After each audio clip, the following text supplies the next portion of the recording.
हमारा रिफ्लेक्शन हो चुका है कंप्लीट। और आज मैंने आपको एक टेस्ट के लिए बोला था, है ना, कल पिछली क्लास में। बट किसी बच्चे ने वो एच वर्मा तो की नहीं। मैंने जो होमवर्क दिया था कुछ सेलेक्टेड किए थे, तो एक भी बच्चे ने यार डाउट तो मतलब एक सिंगल डाउट भी नहीं आया मेरे पास तो कि भाई ये बताओ, कुछ भी नहीं। देखो, बिना डिस्कशन के टेस्ट लेने का क्या मतलब है। मैंने बड़ा क्लियर बोला था कि भाई आप शाम तक कर लो, रात 9 बजे के आसपास अपने डाउट भेज दो, मैं ताकि क्लियर करवा सकूं। अब एक भी डाउट ना आने पे इसका ये मतलब है कि मुझे तो यही मानना पड़ेगा कि भाई मोस्ट ऑफ द स्टूडेंट्स ने किए ही नहीं, या जिन्होंने किए होंगे वो पूरे नहीं किए, बस जो हो रहे हैं वो कर दिए। इस तरह का काम टेस्ट तभी होगा जब आप ये काम कर लोगे, उसके बिना टेस्ट लेने का कोई मतलब नहीं है। टेस्ट एक दिन और आगे चला जाएगा, आप पहले एक काम करो। आज कर लोगे रिफ्लेक्शन वाला काम एच वर्मा का? हाँ जी बताएं, आज आप कर लेंगे ये काम सारा? बोलो, उसके बाद ही क्लास आगे बढ़ेगी। भाई देखो, ये टेस्ट आप लोगों की वजह से अब एक दिन और आगे जा रहा है, बिकॉज कल एक भी बच्चे ने डाउट नहीं भेजे। तो आज मैं उम्मीद करूंगी शाम तक आप ये अपना काम करके और अपने डाउट्स भेज देंगे, ठीक है ना? तब आप ये डिस्कस करवा पाएंगे। इसके बाद देखो, अब हम आगे अपना काम स्टार्ट करते हैं। और जो नेक्स्ट हमारा टॉपिक है, पार्ट सेकंड, इस चैप्टर का second part, that is the refraction of light.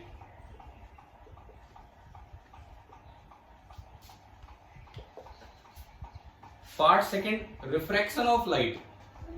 Refraction of light का मतलब क्या होता है? सिंपली मीडियम चेंज करना। सिंपली मीडियम चेंज करना। जैसे मान लो मैं दो अलग अलग केस बना रहा हूं, दो अलग अलग केस। एक में मैंने ऊपर माना रेयरर मीडियम एंड नीचे डेंसर, और एक में ऊपर माना डेंसर और नीचे रेयरर। अब ये रेयर और डेंस का मतलब क्या होता है? यहां पे अगर मैं रेयरर और डेंसर की बात करूं तो रेयरर और डेंसर का मीनिंग क्या है? यहां पे किस तरह से हम डिसाइड करते हैं कि कौन सा मीडियम हल्का है, कौन सा भारी है? ऑप्टिक्स के लिए स्पीड ऑफ लाइट से, केवल स्पीड ऑफ लाइट से। जिस मीडियम में लाइट की स्पीड तेज होगी वो कैसा मीडियम होगा? रेयरर की डेंसर? रेयरर। यानी कि यहां पे लाइट की स्पीड हाई होगी एंड यहां पे लाइट की स्पीड लो होगी। सिमिलरली इधर लो स्पीड वाला मीडियम है, लाइट को धीरे चलना पड़ेगा, एंड दूसरी साइड हाई स्पीड वाला मीडियम है। इस तरह का काम है। अब देखो, जब रिफ्रैक्शन होगा तो एक्चुअली किसी सरफेस पे जब लाइट आती है तो रिफ्लेक्ट भी हो जाती है और रिफ्रैक्ट भी हो जाती है। सपोज ये मैं कहता हूं कि ये इंसिडेंट लाइट है, ये आपने बनाया common normal at the interface. Interface मतलब कॉमन फेस, दोनों मीडिया का कॉमन फेस। तो ये आपने एक नॉर्मल बनाया। अब देखो, आप ऐसा नहीं है कि खाली लाइट आगे ट्रांसपेरेंट मीडियम देखते ही रिफ्रैक्ट हो जाएगी। कुछ पार्ट लाइट का रिफ्लेक्ट होता है एंड कुछ पार्ट लाइट का रिफ्रैक्ट होता है। तो अगर मैं यहां बनाऊं, मान लो ये वाला पार्ट लाइट का रिफ्लेक्ट हो गया, ये वाला पार्ट लाइट का रिफ्लेक्ट हो गया। रेयरर टू डेंसर, अपनी पुरानी जानकारी के हिसाब से आपको पता होगा कि अगर रेयरर टू डेंसर लाइट चलती है तो लाइट किधर बेंड होती है? रिफ्रैक्ट होके जाएगी तो टुवर्ड्स द नॉर्मल। ये हम जब आगे चल के वेव ऑप्टिक्स में वेव फ्रंट थ्योरी पढ़ेंगे तो वहां ये क्लियर होगा कि क्यों ये टुवर्ड्स द नॉर्मल जा रही है वेव फ्रंट थ्योरी में। तो ये आपका डायग्राम बना। ऐसे ही अगर मैं सेकंड वाले केस में बनाऊं, सेकंड वाले केस में देखो, ये लाइट आई इंसिडेंट रे, आपने यहां पे बनाया कॉमन नॉर्मल। ये एंगल ऑफ इंसिडेंस जो हम पीछे पढ़ के आए हैं रिफ्लेक्शन में, ये आपका angle of incidence.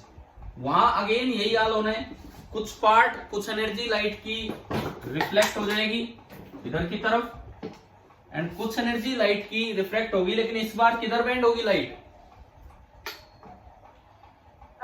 Away from the normal, तो ये दूर की तरफ गई, ऐसे बेंड हुई।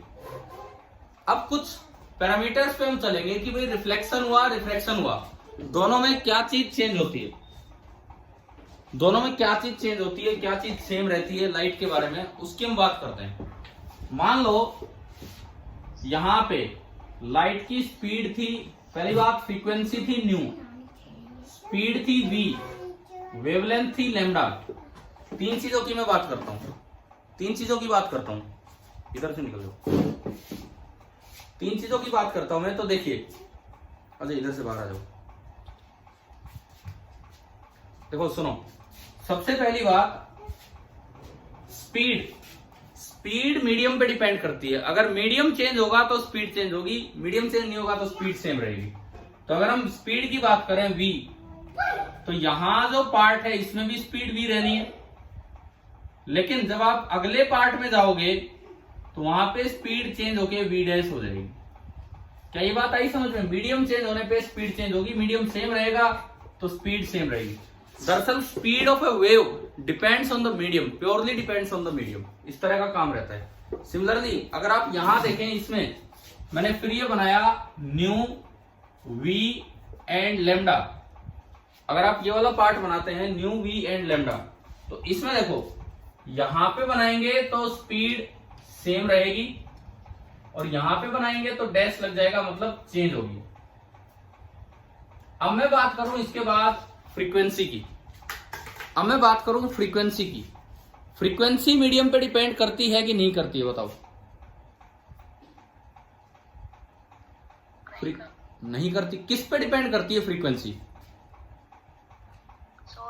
सोर्स पे। कारण क्या है? ये लाइट वेव का चलना फोर्स्ड ऑसिलेशन कैटेगरी में आता है। फोर्स्ड ऑसिलेशन, कभी एलसीआर सर्किट में हमने पढ़ा फोर्स्ड ऑसिलेशन की, उसमें कोई भी चीज ऑसिलेट करेगी तो वो एक्सटर्नल सोर्स की फ्रीक्वेंसी से ऑसिलेट करेगी, खुद की फ्रीक्वेंसी से ऑसिलेट नहीं करेगी। पढ़ा था ना ये, ठीक है?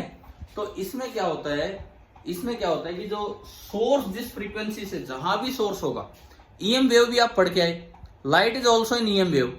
तो ईएम वेव में आपने देखा कि जो सोर्स की ऑसिलेशन की फ्रीक्वेंसी होती है, जो भी सोर्स की ऑसिलेशन की फ्रीक्वेंसी होती है वही लाइट वेव की फ्रीक्वेंसी होगी, वही ईएम वेव की फ्रीक्वेंसी होगी। यानी कि यहां कोई जनरेटिंग सोर्स बैठा होगा, अब लाइट की किसी मीडियम में चली जाए, फ्रीक्वेंसी चेंज नहीं होनी है, तो फ्रीक्वेंसी यहां भी न्यू रहेगी और यहां भी न्यू। सिमिलरली फ्रीक्वेंसी यहां भी न्यू रहेगी और यहां भी न्यू।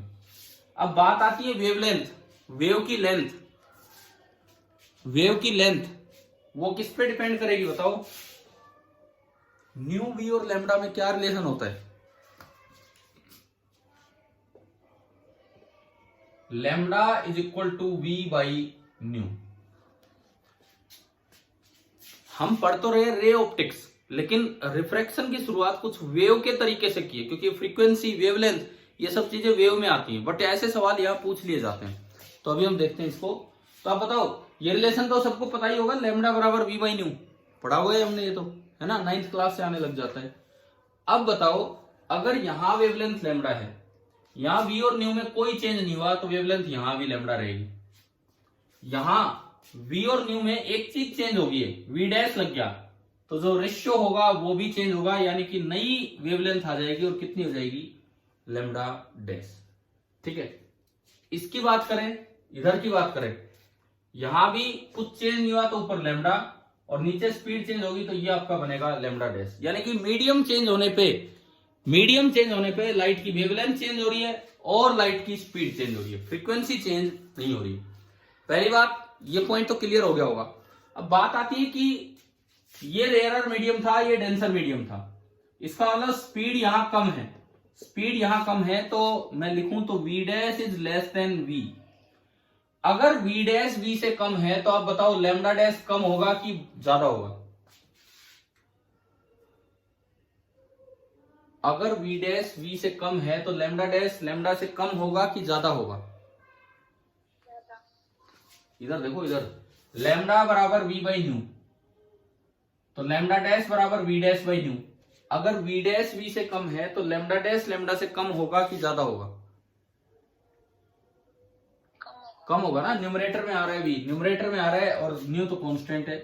इसका ये मतलब है कि lambda dash will be less than lambda. इस चीज को अगर मैं डायग्राम में दिखाऊं तो क्या मतलब है कि सपोज ये कोई वेव है, मैं एज अ वेव की तरह इसे दिखा रहा हूं, लाइट वेव, ईएम वेव की तरह ये कोई वेव है। तो इस मीडियम में अगर ये यूं चली थी तो अगले डेंसर मीडियम में आते ही वेवलेंथ थोड़ी सी कम हो जाएगी। कितनी टाइम्स कम होगी उस पर भी आएंगे। डेंसर मीडियम में आते ही अब ये जो वेवलेंथ है दिस इज लैम्डा डैश, एक वेव की लेंथ, और ये जो वेवलेंथ है दिस इज लैम्डा, एक कंप्लीट वेव की वेवलेंथ। तो ये आपको दिख रहा है कि लैम्डा ज्यादा है और लैम्डा डैश कम है। तो ये वाली चीज यहां भी दिखाई हमने, ठीक है। सिमिलरली जब आप उधर चलेंगे, मान लो आपने ये एक वेव की लंबाई दिखाई, एक कंप्लीट क्रेस्ट एंड ट्रो बनके, तो ये एक वेव कंप्लीट हुई ऐसे। अब बताओ उधर से बताओ, आप आए हो डेंसर टू रेयरर मीडियम, तो स्पीड बढ़ेगी कि कम होगी डेंसर टू रेयरर मीडियम में? इधर स्पीड इंक्रीज, तो v dash is greater than v, it means lambda dash is also greater than lambda.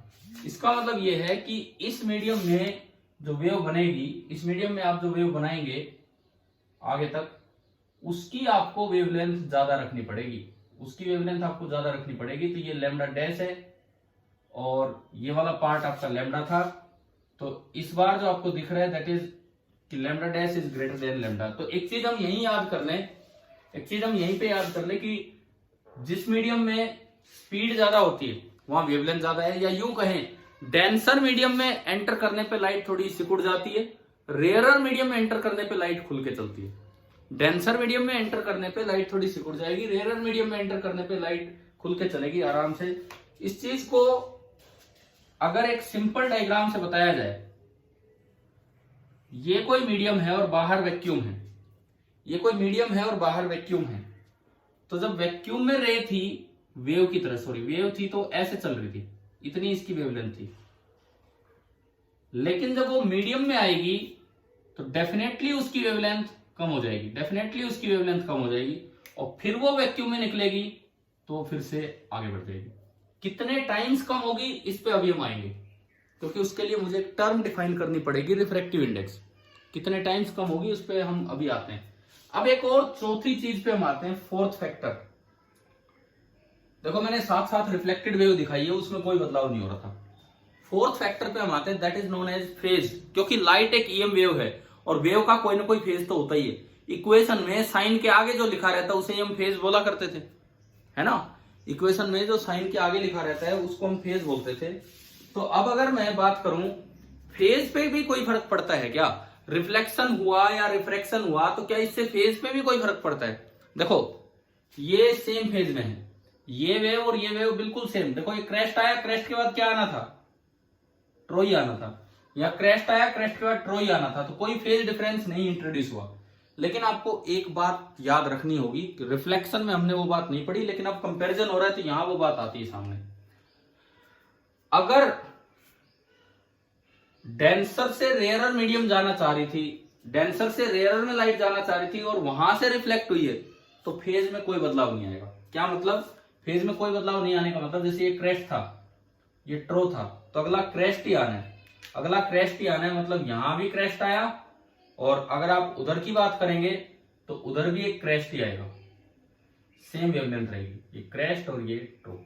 इसका मतलब कोई फेज चेंज नहीं हुआ, ट्रो के बाद अगला क्रेस्ट ही आ रहा है। लेकिन इधर ध्यान देना आपको एक फेज वाली बात पे, जब भी कभी लाइट डेंसर मीडियम से रिफ्लेक्ट होके आए, डेंसर मीडियम में एंटर करना चाहे और वहां से रिफ्लेक्ट होके आए, तो फेज चेंज हो जाता है 180 डिग्री से। फेज चेंज हो जाता है 180 डिग्री से। बड़ा इंपॉर्टेंट पॉइंट है, बड़ा इंपॉर्टेंट पॉइंट है। इसको बोलते हैं Stokes law, Stoke STOKE, Stokes law. उन्होंने ये बात बताई थी और ये वेव ऑप्टिक्स में अच्छे से यूज होगा। लेकिन आज शुरुआत रिफ्रैक्शन की हम कर रहे हैं तो ये कुछ बेसिक जानकारियां हमें पता होनी चाहिए। तो जब भी कभी लाइट डेंसर से रिफ्लेक्ट होके चले, रिफ्रैक्ट वाले में कोई फेज चेंज नहीं हुआ। आप फिर से देखो, ये क्रेस्ट है, ये ट्रो है, अगेन ये क्रेस्ट है और ये ट्रो है, इस तरह से। तो अब देखो आप क्या होगा, ट्रो के बाद वैसे तो आना चाहिए क्रेस्ट, ट्रो के बाद वैसे तो आना चाहिए क्रेस्ट, लेकिन फेज चेंज होना 180 डिग्री का, एकदम से फेज शिफ्ट होना, मतलब आधी वेव गायब हो जाएगी, तो क्रेस्ट गायब हो गया। ट्रो के बाद नेक्स्ट क्या आ गया, सीधा ही ट्रो के बाद इस वेव में फिर दोबारा से ट्रो ही आ जाएगा, वेवलेंथ सेम रहेगी और ये इस तरह से चलेगा, ये ट्रो एंड ये क्रेस्ट। आप बताओ कि आपको एक चेंज नजर आ रहा है रिफ्लेक्टेड में? रिफ्रैक्टेड में कोई चेंज नहीं हुआ है, रिफ्रैक्टेड दोनों साइड सेम है। मैं ईएम वेव की तरह से लेकर चल रहा हूं क्योंकि आप ईएम वेव पढ़ के आए हो, तो आपसे पूछ लिया जाए कि light as an EM wave अगर आप देखते हैं और जब वो कहीं से रिफ्लेक्ट होके आती है तो क्या कोई फेज चेंज होता है कि नहीं होता है? अच्छा चलो एक चीज मुझे याद आई, मैं आपको याद दिलाऊं, +1 में भी तो हमने वेव्स पढ़ा है। मैं एक सवाल याद दिलाता हूं आपको, अगर कुछ याद आया हो तो। 11वीं के अंतिम दिनों की बात थी वो, क्या था सुनो।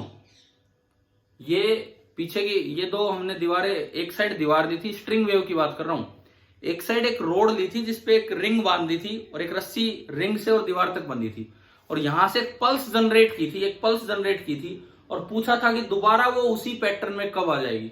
शायद उसका आंसर आया था 4L/V, जाना आना 4 बार हुआ था, तब वो सेम फेज में आया था। तो वहां भी इस तरह की चीज यूज हुई थी। कुछ है, कुछ ऐसा दिमाग में है कि आपकी कॉपी में ये सवाल होगा +1 में? है ना? तो वो बिल्कुल सेम चीज है, वो स्टोक्स लॉ ही है।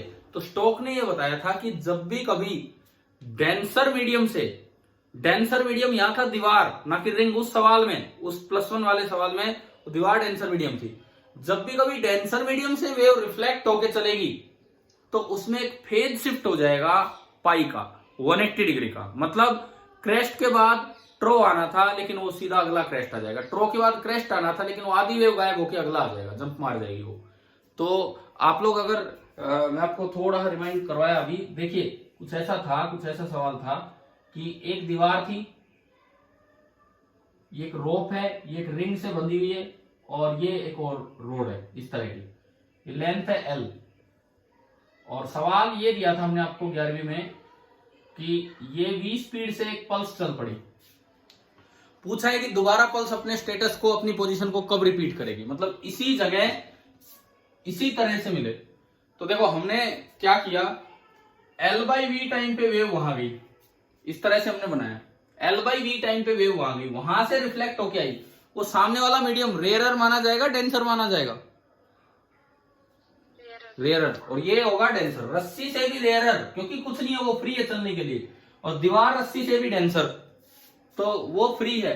रेयरर मीडियम पे रिफ्लेक्शन में कोई फेज चेंज नहीं होता, कोई फेज चेंज नहीं होता। तो यहाँ पे एक पल्स जनरेट की थी बस, ये कोई इस तरह का नहीं चला था कि पूरी एक जनरेशन कंटिन्यूस वेवफॉर्म, तो एक पल्स में कोई फेज चेंज नहीं हुआ और ये एज इट इज अपने आप को लेके आती है, आई यहां पे। उसके बाद सुनो, उसके बाद जब यहां से वेव रिफ्लेक्ट होगी तो क्या फेज चेंज हो जाएगा कि नहीं पाई का? ये दीवार है, डेंसर मीडियम से जब भी रिफ्लेक्शन होता है, ये रहा, डेंसर मीडियम से जब भी रिफ्लेक्शन होता है पाई का फेज चेंज होगा। पाई का फेज चेंज होने का मतलब है कि ये उल्टी हो जाएगी और ये ऐसे चलेगी, उसके बाद वहां जाएगी, वहां पहुंचने के बाद वो आगे रेयरर मीडियम है, तो ये फेज चेंज नहीं होगा, तो ये एज इट इज यूं की यूं वापिस आएगी रिफ्लेक्ट होके, और उसके बाद जब फाइनली यहां टकराएगी, इस दीवार के जब टकराएगी तो ये पलट जाएगी, और पलटते ही ये उसी स्टेटस में आ चुकी है और उधर की तरफ। तो देखो कितना टाइम लगा, L/V जाना, L/V आना, फिर L/V जाना, फिर L/V आना, और तब ये स्टेटस पाना, तो कितना टाइम लगा? 4L/V। तो मैं आपको याद दिला रहा था कि ये वही चीज है जो ऑप्टिक्स में है, कि जब भी कभी, आप याद रखना इस लॉ का नाम है वेव ऑप्टिक्स का लॉ है, लेकिन यहां पे अभी समझ आ जाना चाहिए, जब भी कभी, हालांकि वेव ऑप्टिक्स में 12th क्लास में लॉ नहीं है लेकिन इस पे क्वेश्चन आते हैं।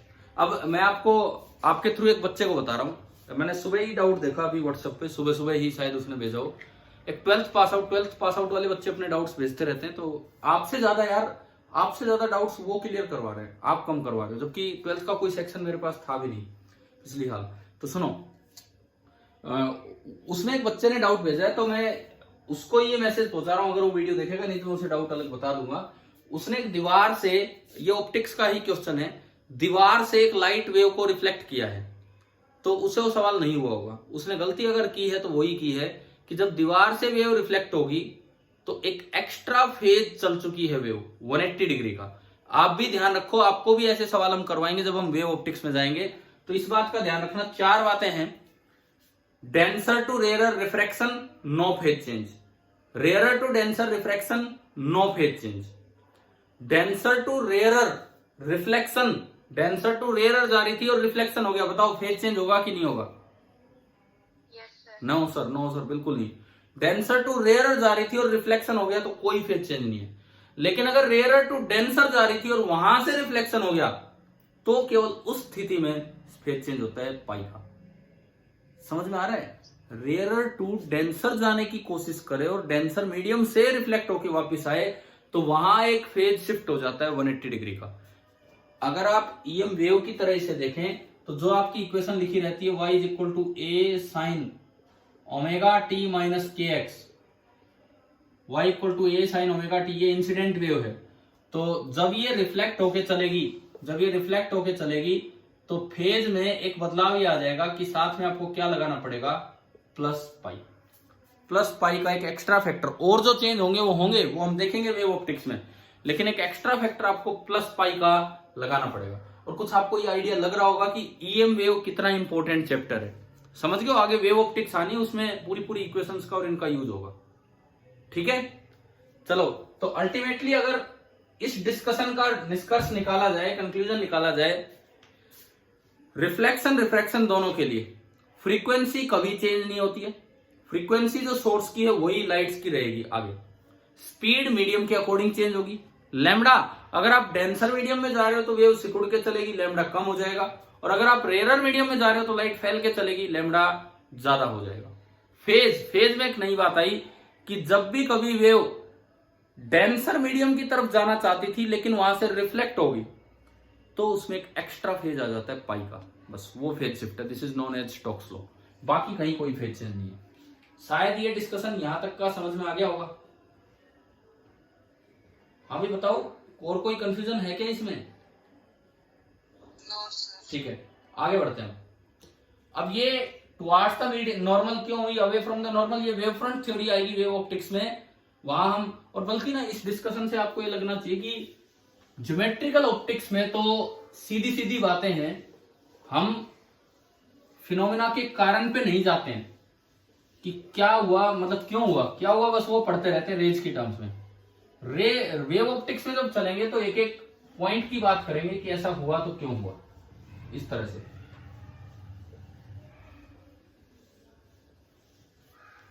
अब देखो, रिफ्रैक्शन ऑफ लाइट के अंदर अगली चीज, यहां मुझे एक टर्म डिफाइन करनी होगी जिसे हम बोल देते हैं रिफ्रैक्टिव इंडेक्स या इंडेक्स ऑफ रिफ्रैक्शन। 10th में आप पढ़ के आए होते हैं आराम से, रिफ्रैक्टिव इंडेक्स या फिर इंडेक्स ऑफ रिफ्रैक्शन। क्या सिंबल देते हैं इसको?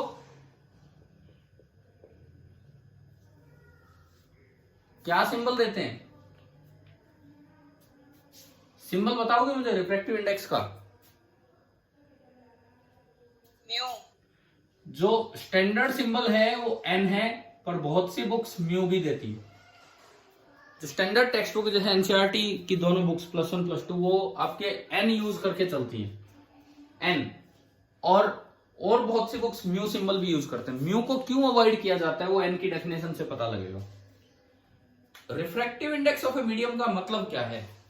देखो, रिफ्रैक्टिव इंडेक्स हमेशा किसी के रेस्पेक्ट में डिफाइन होता है, किसी के रेस्पेक्ट में।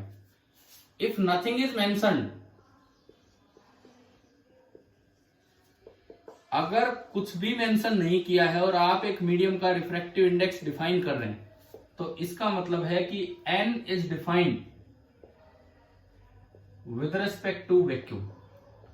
अगर कुछ भी मेंशन नहीं किया और आप n को डिफाइन करने जा रहे हैं तो इसका मतलब n वैक्यूम के रिस्पेक्ट में डिफाइन हो रहा है।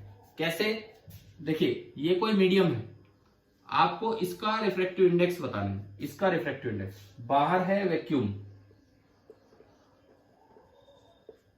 अब वैक्यूम की दो इंपॉर्टेंट प्रॉपर्टीज होती है, उनके नोट लगा दिया जाता है, एक एप्सिलॉन नॉट, एक म्यू नॉट। ये एप्सिलॉन नॉट और म्यू नॉट क्या क्या है ये? दिस इज एब्सोल्यूट, नाम बोलना इसका, absolute permittivity of vacuum and this is absolute permeability of vacuum. लेकिन ये जब मीडियम में आएगा तो इस मीडियम में यहां पे दो टर्म्स और डिफाइन होती है, epsilon R and mu R. These are relative permittivity and relative permeability of the medium. अब देखो, जब लाइट बाहर चलेगी तो आराम से खुल के चलेगी, वेवलेंथ भी ज्यादा होगी, स्पीड भी ज्यादा होगी, और बाहर जो लाइट की स्पीड होती है वैक्यूम में, उसे हम सी से डिनोट कर देते हैं। जब लाइट मीडियम में चलेगी वेवलेंथ भी कम हो जाएगी, स्पीड भी कम हो जाएगी, और यहां लाइट की स्पीड होगी v। तो आपने स्पीड ऑफ लाइट के फॉर्मूले ईएम वेव के टाइम पढ़े हैं। सी की वैल्यू क्या होती है?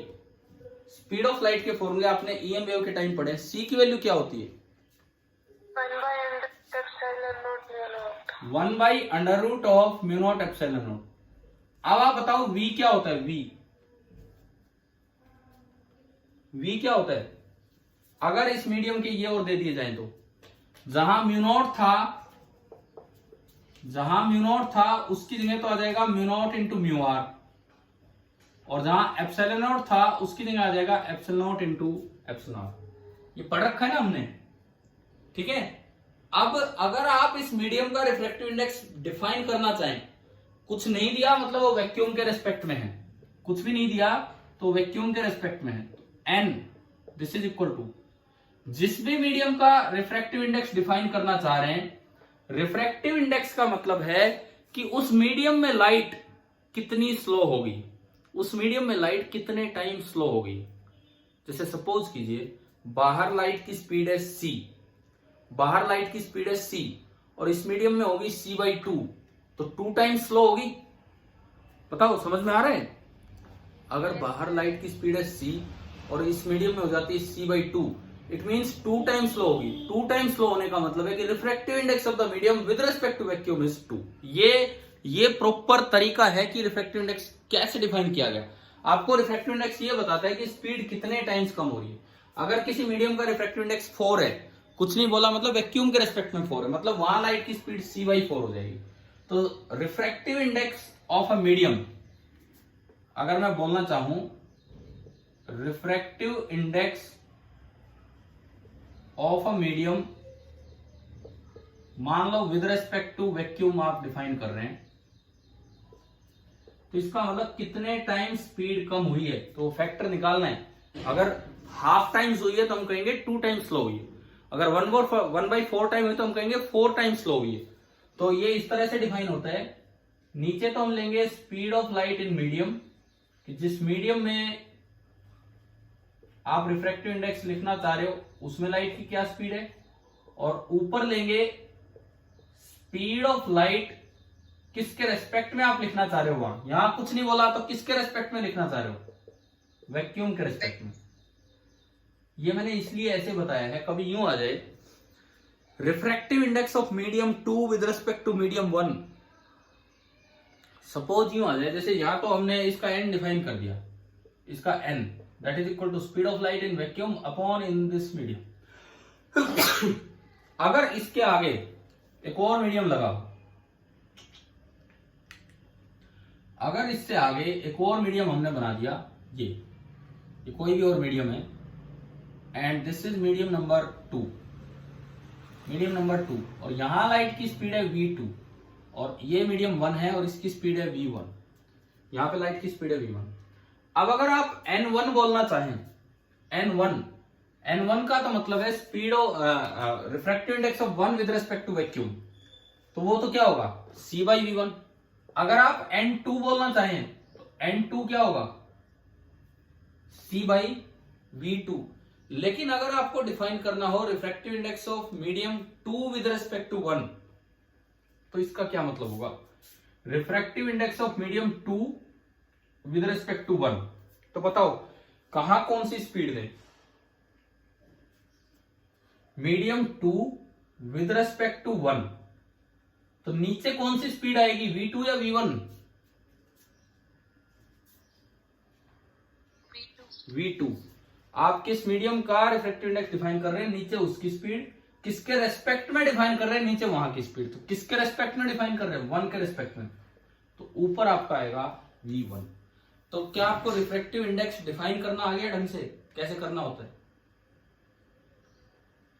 ठीक है, समझ में आ गया होगा ना। एक वैक्यूम के रेस्पेक्ट में ऐसे और किसी मीडियम के रेस्पेक्ट में करना हो तो ये इस तरीके से। कुछ नहीं दिया होता है तो वो वैक्यूम के रेस्पेक्ट में ही माना जाएगा। अच्छा, अब सुनो, अगर मैं इसकी वैल्यू निकालूं, ये दोनों स्पीड का रेशियो, तो आप जब c को v से डिवाइड करोगे, अब 1 2 को छोड़ो, 1 2 को छोड़ो, मैं खाली इसका n बताना चाह रहा हूं।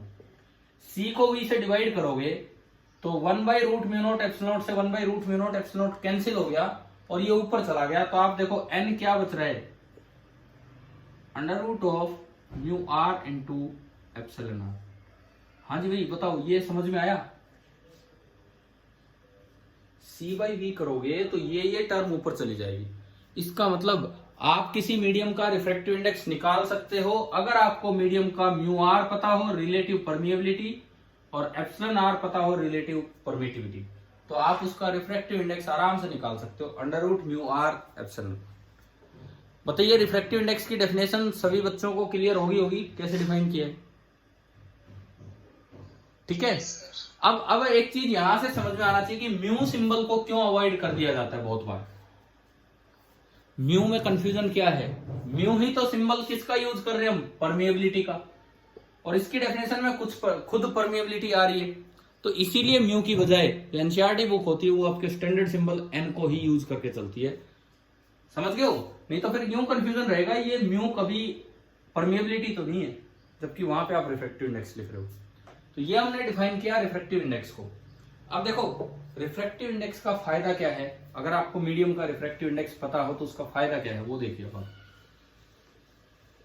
कुछ चीजें डायरेक्ट लिखी जाती है रिफ्रैक्टिव इंडेक्स पता होने पे।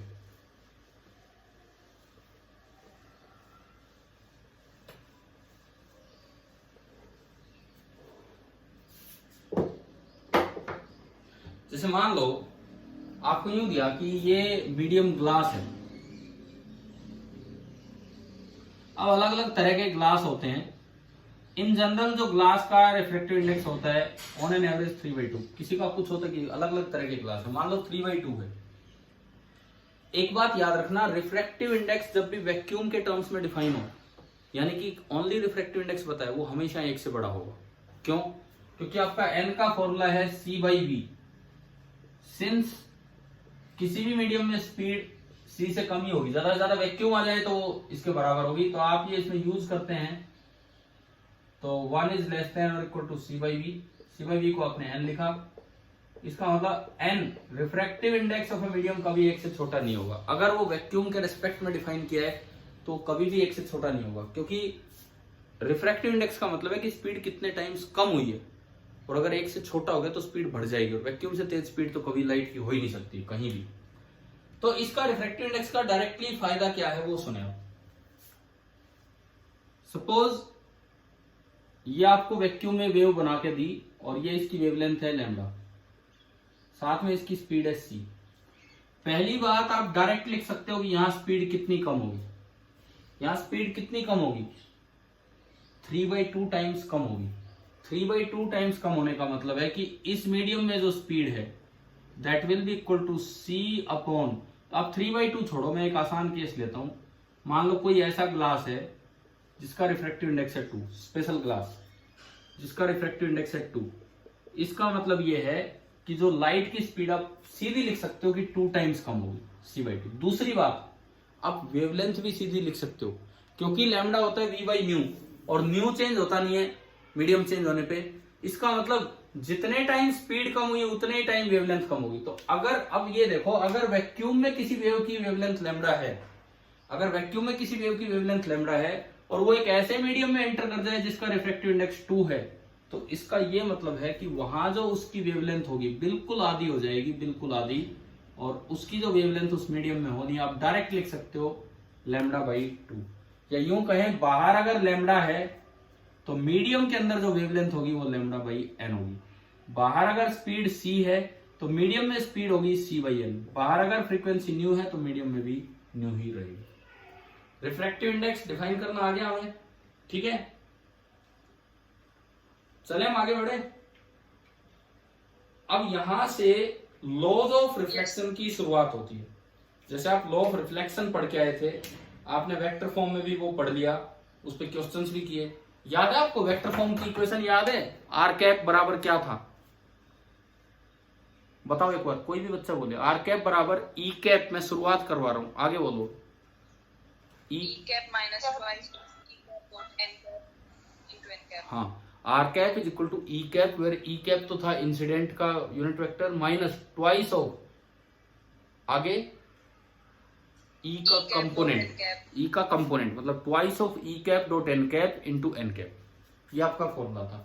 लेकिन अब हम चलते हैं लॉज ऑफ रिफ्रैक्शन की तरफ, और वो स्नेल ने दिए थे, स्नेल नाम के साइंटिस्ट ने वो दिए थे, तो उधर चलते हैं। वो भी 10th में लगभग पढ़े होंगे। देखो 10th और 12th में ये फर्क होता है कि अब एक एक चीज बिल्कुल क्लियर हो जानी चाहिए। वहां हो सकता है कई बार मजबूरी बस कम पढ़ाया जाए, क्योंकि इतना जानकारी नहीं होती आपको सारे फिजिक्स के और प्रिंसिपल्स की, तो यहाँ तो बहुत डिटेल में हम पढ़ सकते हैं। तो अगली जो चीज हम पढ़ रहे हैं that is laws of refraction. Snell's law भी इन जनरल इसे बोल देते हैं, इन्हें बोल देते हैं।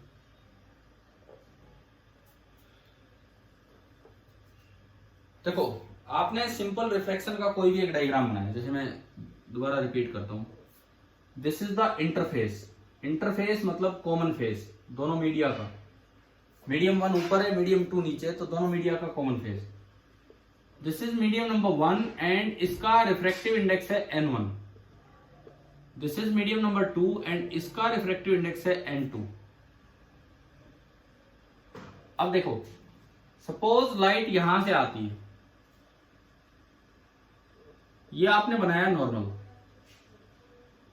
ये आपने बना दिया नॉर्मल। नॉर्मल और इंसिडेंट रे के बीच का जो एंगल है, नॉर्मल और इंसिडेंट रे के बीच का जो एंगल है that is angle of incidence. मान लो अगला डेंसर मीडियम है, तो रे बैंड हो जाएगी टुवार्ड्स द नॉर्मल, तो रे बैंड होगी इधर टुवार्ड्स द नॉर्मल। ये आपकी ट्रांसमिटेड रे भी बोल देते हैं, रिफ्रैक्टेड रे भी बोल देते हैं, ट्रांसमिटेड रे या रिफ्रैक्टेड रे। और नॉर्मल के साथ जो इसका एंगल है this is called angle of refraction, reflection नहीं रिफ्रैक्शन। तो ये आई है और ये आर है। पहला लॉ बिल्कुल वैसा ही है जैसा रिफ्लेक्शन में था। क्या था? सेम प्लेन वाला लॉ क्या था? Incident refracted ray and normal line. हाँ देखो मैं लिख देता हूं, इंसिडेंट रे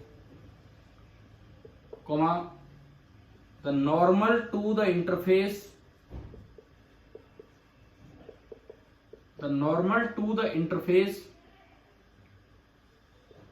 at the point of incidence, normal to the interface at the point of incidence and the refracted ray, and the refracted ray all lie in the same plane। नहीं तो क्या होगा, रिफ्रैक्टेड रे एक यूनिक रे नहीं बन पाएगी। इधर आई इतने एंगल पे तो कोई बाहर की तरफ भी जा सकती, तो उसी प्लेन में जिसपे जो आपने नॉर्मल डाला इंटरफेस पे, कहा पॉइंट ऑफ इंसिडेंस पे नॉर्मल डाला, इस प्लेन के ऊपर ये नॉर्मल हो गया। अब एक रे आई तो आपको एक प्लेन मिल जाएगा। अब जो भी रिफ्रैक्टेड रे बनेगी वो उसी प्लेन में बनेगी, उससे बाहर नहीं बनेगी। बच्चों को 10th तक इस लॉ की इंपॉर्टेंस समझ नहीं आती है, क्योंकि उन्हें लगता है ये तो बस वैसे याद रखने का लॉ है, दूसरा ही रूल इंपॉर्टेंट है। ये लॉ ही तो यूनिकली डिटरमाइन करता है कि एक ही रे होगी रिफ्रैक्टेड या रिफ्लेक्टेड। नहीं तो क्या होगा, इस एंगल पे तो इस लाइन के साथ दुनिया भर की रे बन जाएंगी, पर इस प्लेन में एक ही रे बनेगी। इस तरह का काम होगा। जो दूसरा लॉ, अक्सर बच्चे उसे स्नेल्स लॉ बोल दिया करते हैं। तो क्या है दूसरा लॉ, क्या कहता है बताओ? आपको ध्यान होगा, ये भी 10th में आता है, सेकेंड लॉ, कि जो एंगल ऑफ इंसिडेंस है और एंगल ऑफ रिफ्रैक्शन है, रेशियो की टर्म्स में है वो लॉ। तो ये क्या है?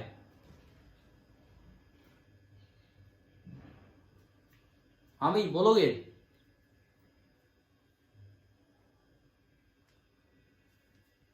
क्या 10th में पढ़ा हमने सेकंड लॉ, स्नेल्स लॉ, इसीलिए मैं पूछ रहा हूं। इन टर्म्स ऑफ रेशियो है वो,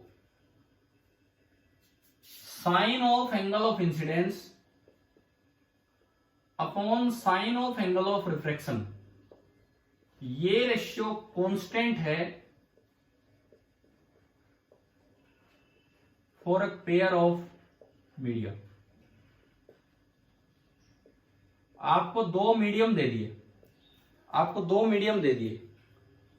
अब ये रेशियो क्या कहता है कि भाई आप चाहे आई कितना ही चेंज कर लो, आर उसके अकॉर्डिंग चेंज होगा, लेकिन सभी केसेस में उस पर्टिकुलर पेयर ऑफ मीडियम के लिए, मतलब जैसे ऊपर एयर हो नीचे वाटर हो, या ऊपर वाटर हो नीचे ग्लास हो, कोई भी दो ले लिया आपने, आप चाहे आई कितना ही चेंज कर लो, आर अकॉर्डिंगली चेंज होगा, लेकिन हर केस में sine I by sine R क्या रहेगा, कांस्टेंट। हर एक केस में sine I by sine are constant रहेगा।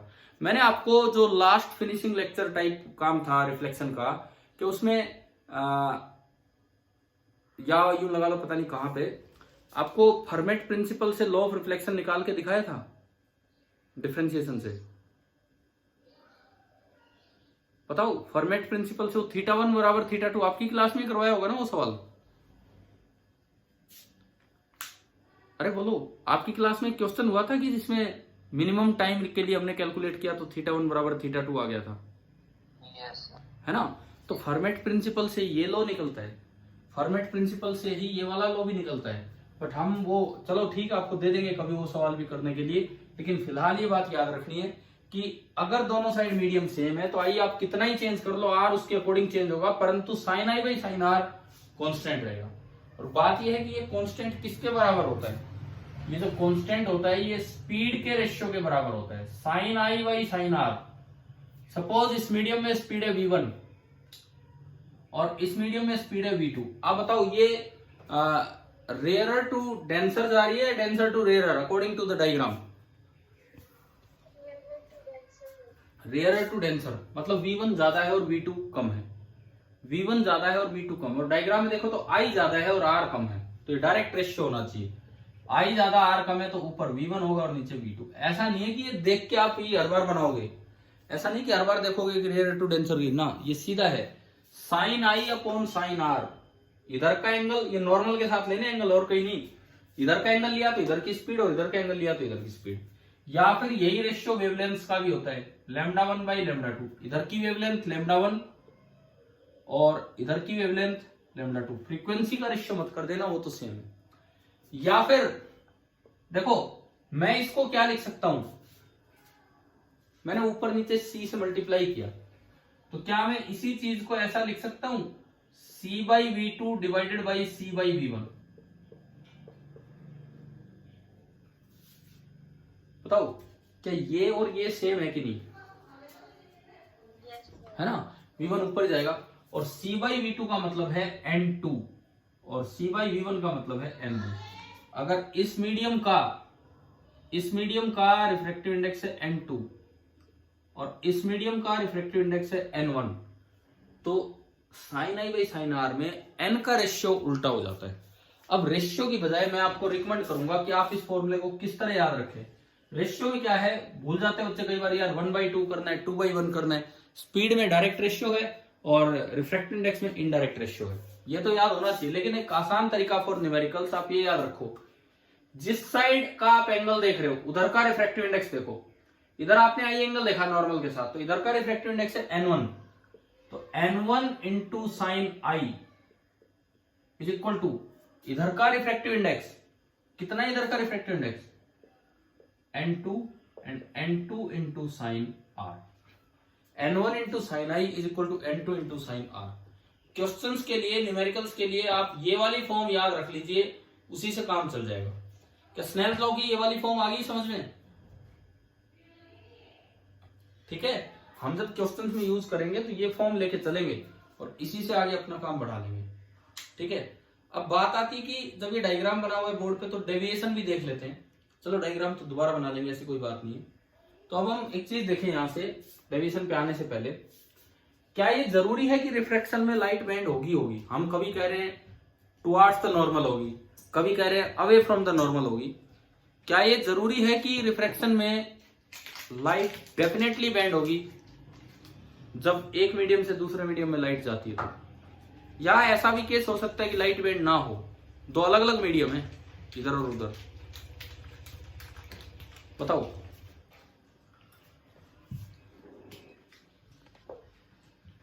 बताओ भाई, बताओ, सोच के बताओ।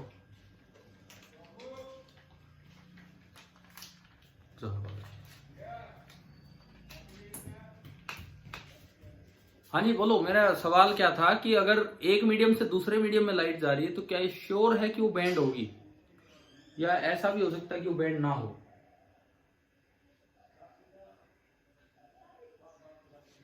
देखो एक पर्टिकुलर केस ऐसा है कि चाहे वो रेयर टू डेंसर जाए चाहे डेंसर टू रेयर, बैंड नहीं होगी। कौन सा केस? नॉर्मल इंसिडेंस वाला केस। अगर आप नॉर्मल इंसिडेंस लेते हैं, अगर आप नॉर्मल इंसिडेंस लेते हैं तो आई बताएंगे, आई कितना होगा नॉर्मल इंसिडेंस में? बोलो आई कितना होगा नॉर्मल इंसिडेंस में? कितना कितना? 0। हाँ बिल्कुल सही। कई बार बच्चा गलती क्या करता है, नॉर्मल वर्ड देखते 90 डिग्री रख देता है, वो 90 पे तो ग्रेजिंग इंसिडेंस हो जाता है। नॉर्मल मतलब ये रे बिल्कुल सीधी होगी, ये रे अगर सीधी होगी तो आई 0, आई 0 तो साइन आई भी 0। अब आपने ये इक्वेशन लगाई तो ये बना 0 बराबर n2 इंटू साइन आर। अब n2 तो 0 है नहीं, इट मीन साइन आर भी 0 हो गया, और साइन आर 0 होने का मतलब है कि आर भी 0 हो गया। आर 0 होने का क्या मतलब है कि इस रे में कोई फर्क ही नहीं पड़ा, कोई बेंडिंग नहीं हुई। ये जो रे है, अगर ये रे ऐसे चल के आ रही थी इस नॉर्मल के अलोंग, तो ये एज इट इज ऐसे चलेगी, ना तो ये इधर बेंड हुई ना ये उधर बेंड हुई। मतलब चाहे रेयर टू डेंसर जाए चाहे डेंसर टू रेयर, अगर 90 डिग्री 0 डिग्री पे अगर आपने मतलब नॉर्मली इंसिडेंट रे आपने डाली है तो उसमें कोई डेविएशन नहीं होगा, बिल्कुल नहीं मुड़ेगी वो रे, बेंडिंग बिल्कुल भी नहीं होगी। समझ में आ गया होगा ना ये वाला केस? ठीक है, मैंने जस्ट 1-2 मिनट आपका वेट किया था, लेकिन एक भी बच्चे ने जवाब नहीं दिया इस चीज का। थोड़ा सोचा कीजिए इनके बारे में। तो अब हम यहाँ पे एक टर्म डिफाइन करते हैं, डेविएशन। जैसे डेविएशन रिफ्लेक्शन में क्या फॉर्मूला लिखा था हमने डेविएशन का? इन terms of I. In terms of I angle of incidence, क्या फॉर्मूला लिखा था आपने डेविएशन का? बताओ। Pi minus 2i। Pi minus 2i या फिर पाई प्लस 2i। ध्यान होगा आपको, दोनों होते हैं, छोटे वाला पाई माइनस 2i, बड़े वाला पाई प्लस 2i, एक क्लॉकवाइज तो एक एंटी क्लॉकवाइज। ये था। अब अगर हम इसमें चलें,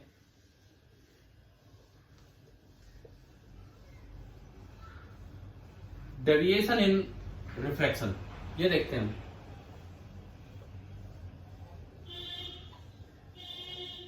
आपको ध्यान होगा ना, डेविएशन के वहां पे दो ग्राफ बनाए थे, पाई माइनस 2i नीचे आ रहा था, एक पाई प्लस 2i ऊपर जा रहा था। करवाया था कुछ ऐसा काम, स्ट्रेट लाइन ग्राफ।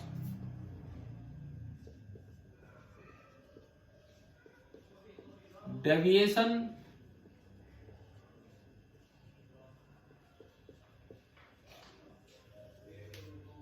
इन रिफ्रैक्शन,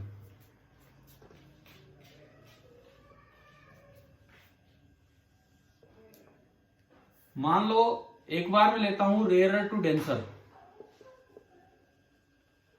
और एक बार मैं लेता हूं डेंसर टू रेयरर।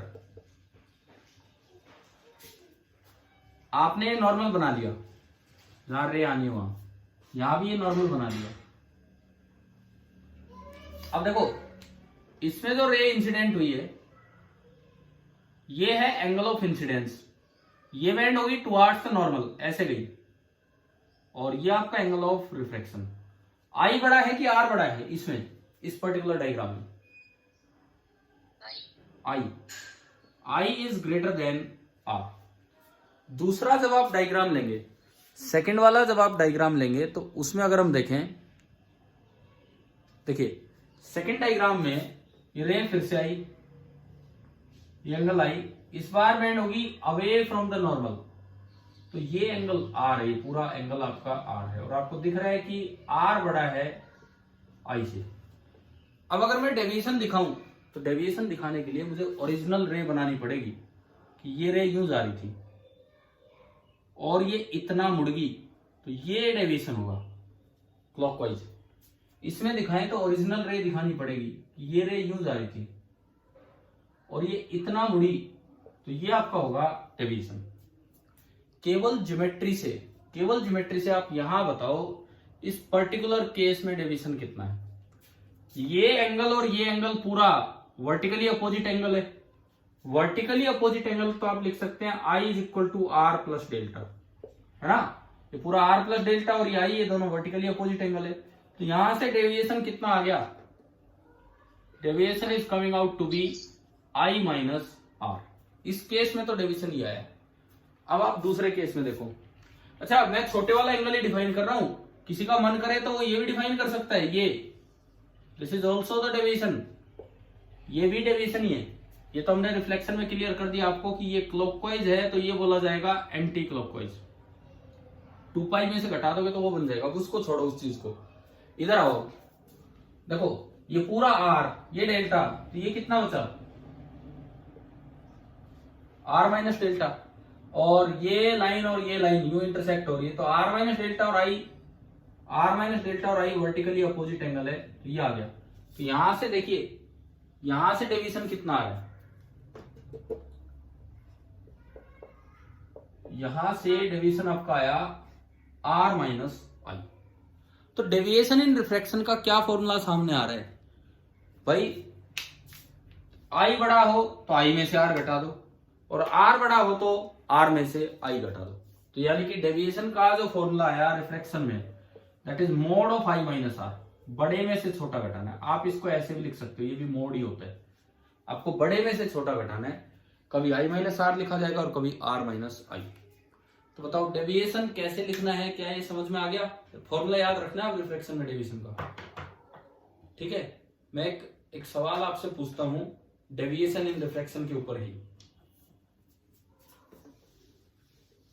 अपने आप आपको हिसाब लगाना होगा कि कौन सा फॉर्मूला लगना है कौन सा नहीं।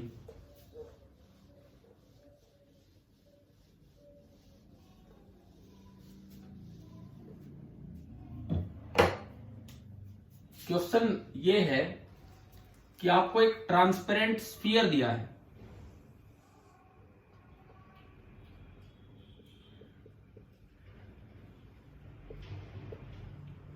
This is a transparent sphere of refractive index √3। Refractive index 1 से बड़ा होना चाहिए, तो वो आपको दिया है √3 और बाहर एयर है। कुछ भी नहीं दिया जाए तो इट मींस बाहर एयर ही है और इस पे कोई लाइट रे इंसिडेंट की आपने, ये इसका सेंटर है। मैं नॉर्मल बना के दिखा रहा हूं कि भाई ये नॉर्मल है और इस जगह कोई लाइट रे इंसिडेंट हुई है 60 डिग्री पे, ये आपको दिखाया गया। ये हमारा डायग्राम है। अब आपको बताना है कि टोटल डेविएशन कितना होगा, मतलब find out the total deviation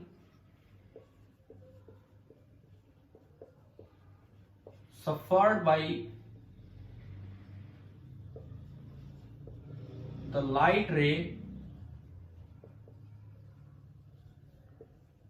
after 2 रिफ्रैक्शंस। 2 रिफ्रैक्शंस के बाद ये लाइट बाहर निकलेगी, तो तब तक टोटल डेविएशन कितना होगा। करो भाई, स्नेल्स लॉ भी लगाना है, डेविएशन का फॉर्मूला भी लगाना है। आप ये इन पॉइंट्स पे ध्यान दो,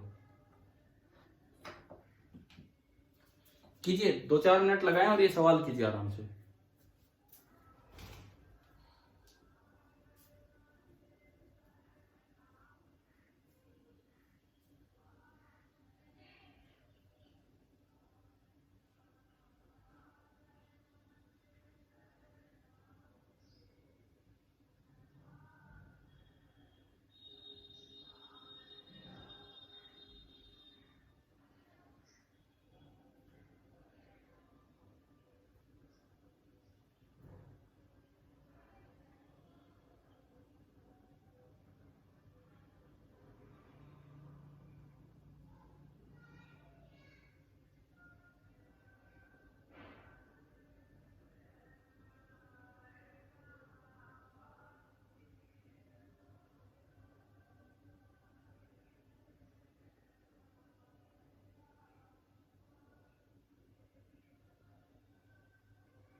आज भी क्या आंसर आया बताओ।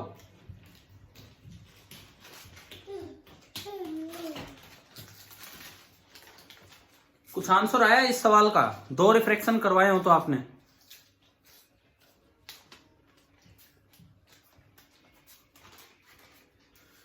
एक बार मुझे ये बताओ कि किसी भी बच्चे ने कोई भी आंसर निकाला हो तो देखो, मैं आंसर लिख देता हूं, आप बता दीजिए अगर किसी बच्चे का ये आया है तो। आंसर है फिलहाल जो डायग्राम है इसके अकॉर्डिंग 60 डिग्री क्लॉकवाइज।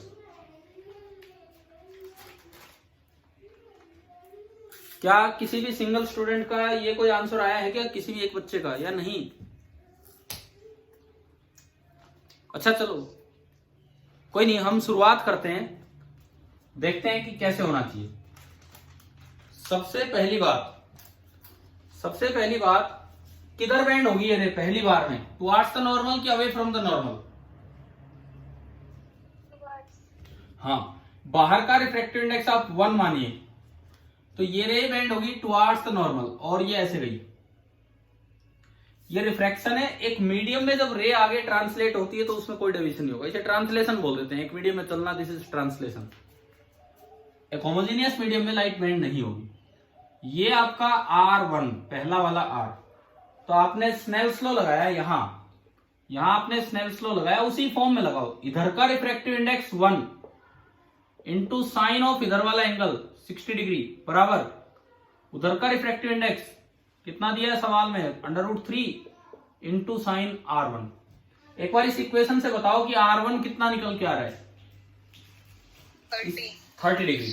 साइन 60 होता है √3/2, साइन 60 डिग्री होता है √3/2, और ये √3 इंटू साइन R1, तो साइन R1 आ गया हाफ, तो आपका R1 आ गया 30 डिग्री। R1 आया 30 डिग्री। तो अब आपको पहला डेविएशन पता लग गया। R1 30 डिग्री आने से आपको आइडिया लग गया कि भाई पहला डेविएशन कितना है। आपने इस रे को आगे बढ़ाया, ये जो रे है ये सीधी मैंने बढ़ा दी फाइनल वो देखने के लिए। This is your deviation number 1। हमने अभी पढ़ा बड़े में से छोटा घटाना है। 60i बड़ा है और r छोटा है, तो डेविएशन नंबर 1 हो गया i माइनस R1। 60 माइनस 30 यानी कि आया 30 डिग्री। किस सेंस में हुआ ये डेविएशन, क्लॉकवाइज की एंटी क्लॉकवाइज? कैसी है एरो की सेंस देख के बताओ ना, क्लॉकवाइज है कि एंटी क्लॉकवाइज? क्लॉकवाइज। ये पहला हो गया। एक बार मुझे ये बताओ, क्या यहां तक सभी बच्चों ने किया भी था कि नहीं? किसी ने किया था कि नहीं ये वाला पहला काम? ठीक है। इसके बाद दोबारा जब रे यहां कहीं जाएगी, मीडियम चेंज करने को होगी, तो आपको फिर से एक नॉर्मल बनाना होगा सेंटर से ज्वाइन करते हुए। सेंटर से ज्वाइन करते हुए आपने फिर से एक नॉर्मल बना दिया। अब देखो ये भी रेडियस ऑफ द स्फीयर है और ये भी रेडियस ऑफ द स्फीयर है, तो ये एक आइसोसेल्स ट्रायंगल बनी। आइसोसेल्स ट्रायंगल बनी तो दोनों एंगल्स इक्वल होंगे। इसका मतलब ये एंगल और ये एंगल दोनों बिल्कुल बराबर होंगे।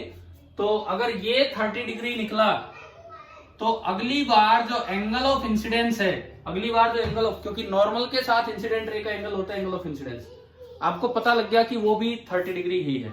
ठीक है। इसके बाद अब आप ये बताओ कि ये रे किधर बेंड होगी, टुवर्ड्स द नॉर्मल कि अवे फ्रॉम द नॉर्मल?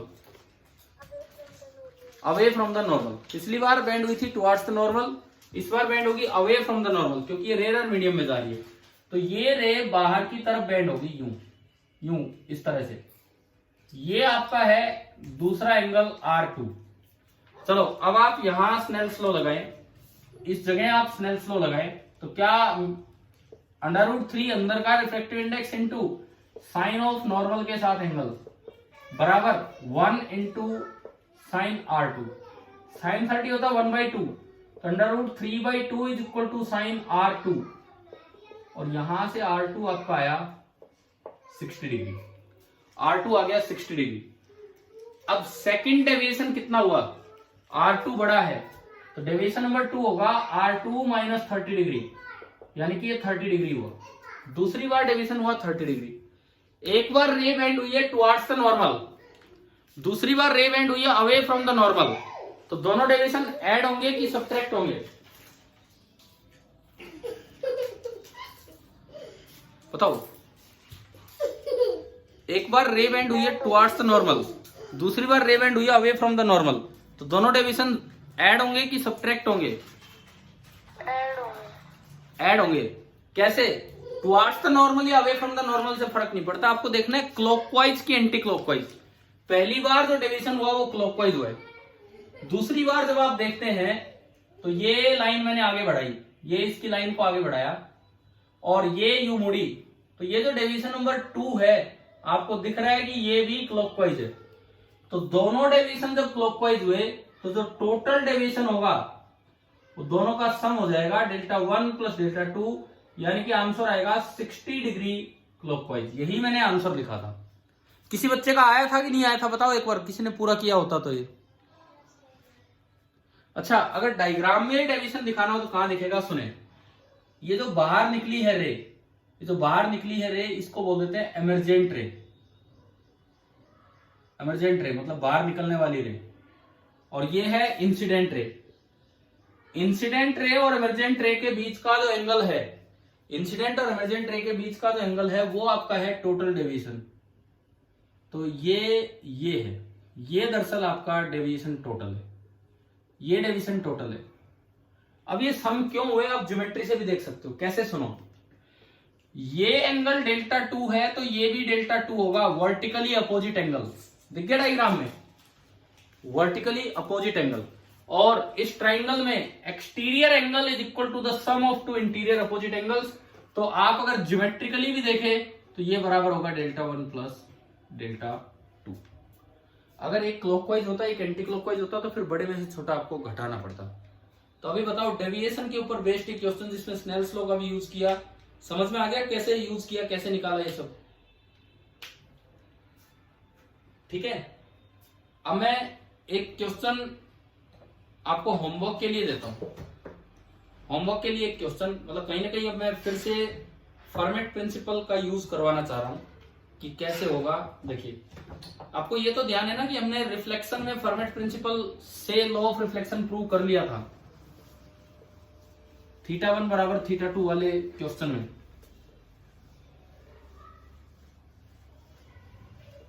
अगर वो किसी ने नहीं देखा हो तो वो भी वीडियो लेक्चर के एंड में था, उस दिन पेपर डिस्कशन के एंड में। तो मेरा अगला सवाल ये है कि जैसे ये दो मीडियम है, मीडियम नंबर 1 यहां स्पीड है v1 and medium number 2 and यहां स्पीड है v2। अब मान लो आपको ये दिया गया है कि ये एक पॉइंट A है और ये एक पॉइंट है B। एक पॉइंट A है और एक पॉइंट B है, बीच में एक कोई नॉर्मल लाइन दिखा रखी है इस तरह से। ये कोई नॉर्मल लाइन आपको दिखा रखी है, ये A है और ये B इस तरह से। और एक लाइट रे का पाथ दिखाया गया है कि लाइट रे इस तरह से गई है, यूं स्ट्रेट लाइन है, ये एंगल दिखा दिया θ1 उस दिन की तरह ही, और फिर यूं, और ये एंगल दिखा दिया θ2। लाइट रे इस तरीके से A से B तक चल के गई है इस मीडियम को चेंज करके। ठीक है, पहले मीडियम में स्पीड है v1 और दूसरे मीडियम में स्पीड है v2। A और B के बीच में जिस तरह उस दिन आपने लेंथ L मानी थी रिफ्लेक्शन वाले पार्ट में, मैं कहता हूं कि फिर से ये लेंथ है L और ये लेंथ है X। क्या अब कुछ याद आ रहा है? ऐसा कोई सवाल था वहां रिफ्लेक्शन में? हाँ भाई बताओ, अभी तो ध्यान आ गया होगा। ठीक है, मान लो ये हाइट है h1, सपोज कीजिए ये हाइट है h1 और ये हाइट है h2। तो सबसे पहले तो आप लिख के दिखाओ कि time taken by the light to go from A to B in terms of h1, h2, x, v1 and v2। आप ये लिख के दिखाओ, time taken by the light to go from A to B। बताओ भाई, simple geometry जैसे वहां लिखा था रिफ्लेक्शन में वैसे ही।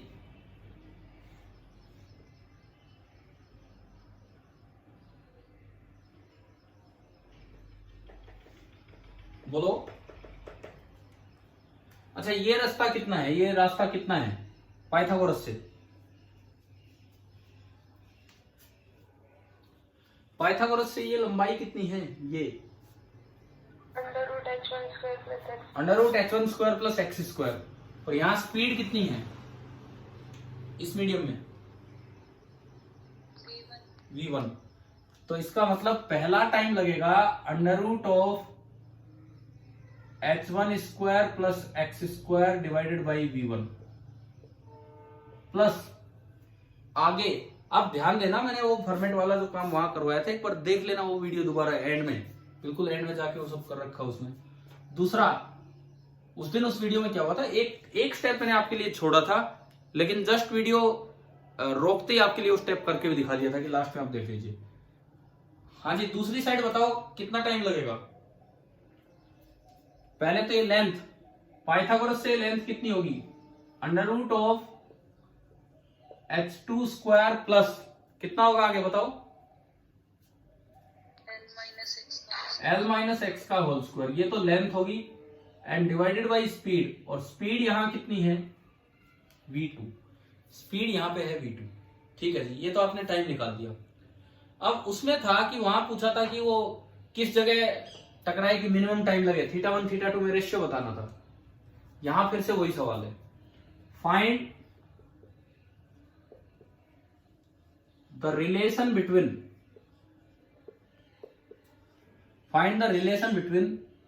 θ1 θ2 v1 and v2 so that the light takes minimum time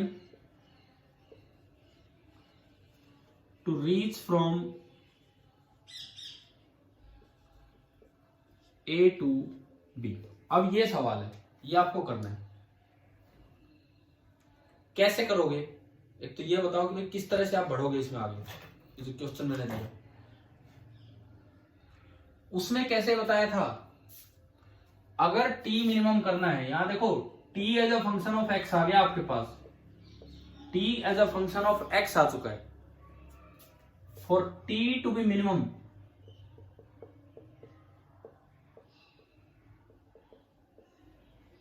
dt by dx, x variable है वहां, उसको कितना कर देना है? 0 कर देना है। और t to be minimum dt by dx आपको 0 कर देना है।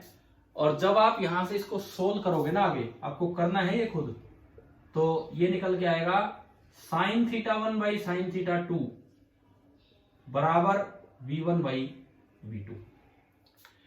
ये θ1 आपका एंगल ऑफ इंसिडेंस है, θ2 आपका एंगल ऑफ रिफ्लेक्शन है, तो वहां से ये रिलेशन आएगा sin θ1, यानी कि ये आपका स्नेल्स लॉ प्रूव हो जाता है यहां से। जैसे जब आपने ये सवाल रिफ्लेक्शन में किया तो फॉर t को मिनिमम करने के लिए आपने जब dt बाई dx 0 किया, जैसे भी किया, तो उसमें रिजल्ट आया था θ1 बराबर θ2। उसमें रिजल्ट आया था θ1 बराबर θ2, यानी कि एंगल ऑफ इंसिडेंस बराबर एंगल ऑफ रिफ्लेक्शन। यहां पे जब ये जो सवाल है, ये जो मैं आपको करने के लिए दे रहा हूं, टाइम पहले मैंने लिख के दिखाई दिया क्या है, इसको सोल्व करोगे और sin थीटा के टर्म्स में एडजस्ट करोगे, ये θ2 तो ये भी θ2। ठीक है, साइन के टर्म्स में जब आप एडजस्ट करेंगे ये l माइनस एक्स, तो आपका ना ये एक्सप्रेशन बनना चाहिए, और यही स्नेल्स लॉ है। तो फर्मेट प्रिंसिपल से स्नेल लॉ डेराइव हो गया यहाँ पे। तो हम इस सवाल में कर क्या रहे हैं वो आपको समझ में आना चाहिए। करोगे भाई, ये काम कर लोगे ना अपने आप, ये वाला एक स्टेप जो हमने फिर से छोड़ा आपके लिए। ठीक है, मैं फिर से एक बात बोलता हूं, उस दिन जब लॉ ऑफ रिफ्लेक्शन वाला एक क्वेश्चन आया था, मैंने आपको स्पेशल केस से आपके सामने करके बताया था कि भाई यूं देखो, अगर आप ये स्पेशल केस ले लो तो ऐसे हो जाएगा।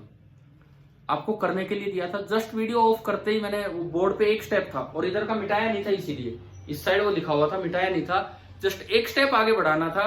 दो सवाल और डिस्कस करने के बाद वही स्टेप बोर्ड पे करके और वीडियो के एंड में वो इंक्लूड कर दिया था। तो वो अगर नहीं देखा है तो आप वो देख लेंगे। अगर आप लोगों ने वो पेपर डिस्कशन वाला पार्ट नहीं देखा है जिसमें वो था, वो देख लेंगे और ये आप अपने आप प्रूव करेंगे। तो मतलब फॉर्मेट प्रिंसिपल से ही ये सारे लॉज डेराइव हो रहे हैं। चलो हम रिफ्रैक्शन में आगे चलते हैं। चलो एक बात बताओ, रिफ्रैक्शन की शुरुआत कैसी हुई है? समझ में आने लगी है कि नहीं चीजें रिफ्रैक्शन की शुरुआत में?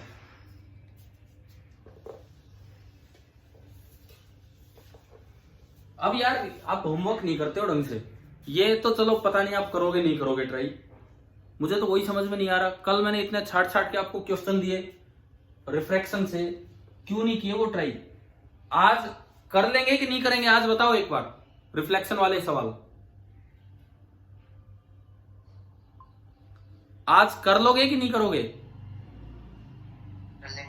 भाई आज होना चाहिए। देखो हर बार की ये आदत होगी है, हर बार की आदत होगी है कि काम को पहले दिन तो सोचते हैं कि आज तो दिया ही है, आज थोड़ी करना है।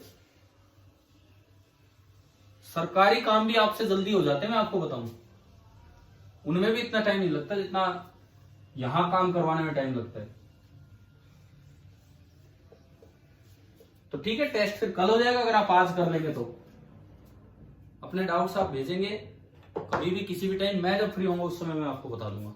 चलिए इसके बाद देखो रिफ्रैक्शन में अगली चीज, आपने रिफ्रैक्शन की सिंपल शुरुआत की अभी। अब ये जो स्नेल्स लॉ है, मैंने इसका एक यूज +1 में बताया था,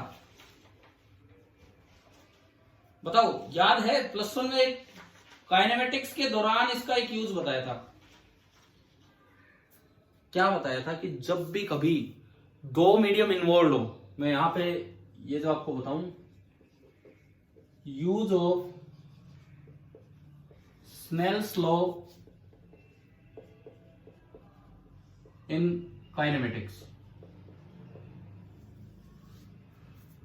जब भी कभी दो मीडियम इन्वॉल्व होते हैं और एक से दूसरी साइड किसी पार्टिकल को जाना, मैं वेव की बात नहीं कर रहा, किसी भी पार्टिकल को जाना हो, this is the principle of least time.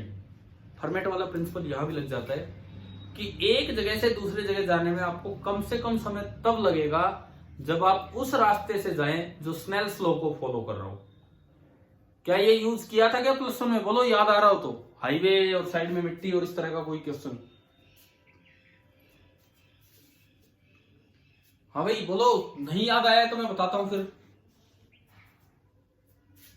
देखो, whether it is a wave और एन ऑब्जेक्ट, चाहे कोई वेव हो या कोई और ऑब्जेक्ट हो, कोई ह्यूमन बीइंग हो, कुछ भी हो, whenever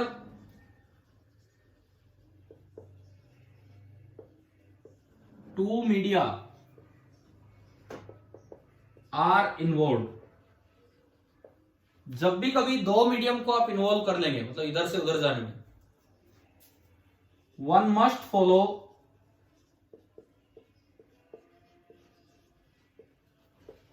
the path given by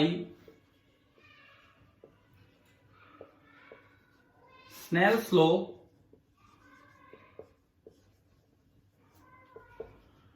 to reach from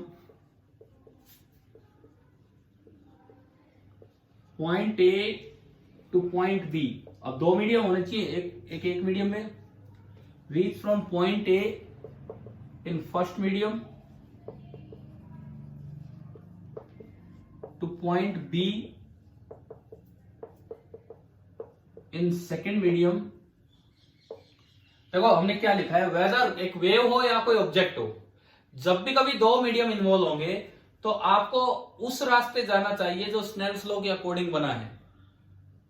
क्यों, किस लिए, ऐसा कब रिक्वायरमेंट है? अगर आप A से B शॉर्टेस्ट टाइम में पहुंचना चाहते हो। One must follow the path given by this if it wants to reach in shortest time। अगर आप शॉर्टेस्ट टाइम में A से B जाना चाहते हो तो आपको इस रास्ते जाना चाहिए, तब आप ही चले जाओगे। ठीक है, अब जैसे इस पे बेस्ड कुछ याद आ रहा है क्या? ऐसा कोई काइनेमेटिक्स के दौरान +1 में पढ़ाया गया था ऐसा पॉइंट? देखिए हटा दूं मैं ये लाइन, तो आपने कर ही ली होगी नोट, क्या लिखा है क्या नहीं। देखिए क्या है, कैसे यूज होती है ये चीज।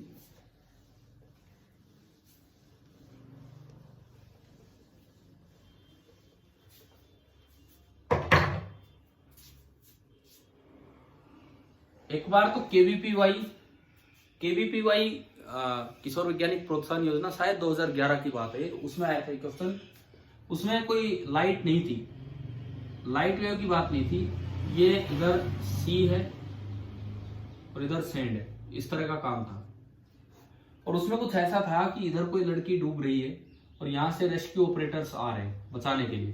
तो उसमें 3-4 पाथ दिखा रखे थे, मैं 3 पाथ बनाता हूं। एक ये, एक कुछ ऐसा पाथ और एक कुछ ऐसा पाथ। पूछा था कि कौन सा पाथ बेस्ट पाथ है ताकि शॉर्टेस्ट टाइम में वो पहुंच जाए। तो देखो इसमें तो बैंड ही नहीं हुआ, तो ये तो नहीं है। शॉर्टेस्ट टाइम में आप तब पहुंचोगे जब आप स्नेल स्लो वाले पाथ को फॉलो करें। अगर सवाल में दिया हो कि सैंड में आपकी स्पीड ज्यादा है और सी में कम है, सैंड में आपकी स्पीड ज्यादा है और सी में कम है, तो आप रेयरर टू डेंसर जा रहे हैं कि डेंसर टू रेयरर। सैंड में आपकी स्पीड ज्यादा है और सी में कम है, तो आप रेयरर टू डेंसर जा रहे हैं कि denser to rarer. Rarer to denser. Sand में ज्यादा है, सी में कम है, तो रेयरर टू डेंसर। तो इसका मतलब ये वाला पाथ सी होगा कि जो नॉर्मल की तरफ बेंड हुए।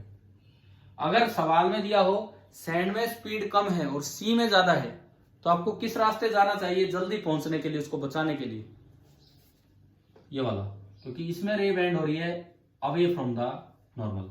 मतलब उन्होंने केवीपीवाई ने सन 2011 में डायरेक्ट ये इस चीज को हाईलाइट किया कि आप स्नेल स्लो से डायरेक्ट क्या बता सकते हैं, मतलब फॉर्मेट प्रिंसिपल तक की बात पे वो चले गए थे। ठीक है, अब जो एक सवाल जो हमने +1 में भी किया था, आपको मैं दोबारा देता हूं करने के लिए। कुछ इस तरह का क्वेश्चन था कि ये एक हाईवे है, ये एक हाईवे है, इस हाईवे पे गाड़ी की स्पीड है v, और यहां से कुछ भी डिस्टेंस l लेंथ इधर, ये आपका होम है, डेस्टिनेशन है जहां आपको पहुंचना है, और नीचे मिट्टी है, और इसमें आपकी स्पीड ईटा टाइम्स कम होगी, v बाई ईटा है। तो आपको ये डिसाइड करना है कि पूरा यहां से आके यहां है या यहीं मुड़ जाए, या फिर ये एक कोई मार्किंग है रोड पे, ठीक है ना, ये कोई माइलस्टोन है यहाँ, तो आपको कितना पहले माइलस्टोन से कितना पहले आपको बेंड होना होगा, ये दूरी, सपोज ये डिस्टेंस है x, तो आपको x बताना होगा so that you reach your home in minimum time, ताकि आप अपने घर पे मिनिमम टाइम में पहुंच जाएं। तो इसके लिए आपको x बताना होगा कि क्या है। क्या ये याद आ रहा है? ऐसा सवाल +1 में किया था, है ना?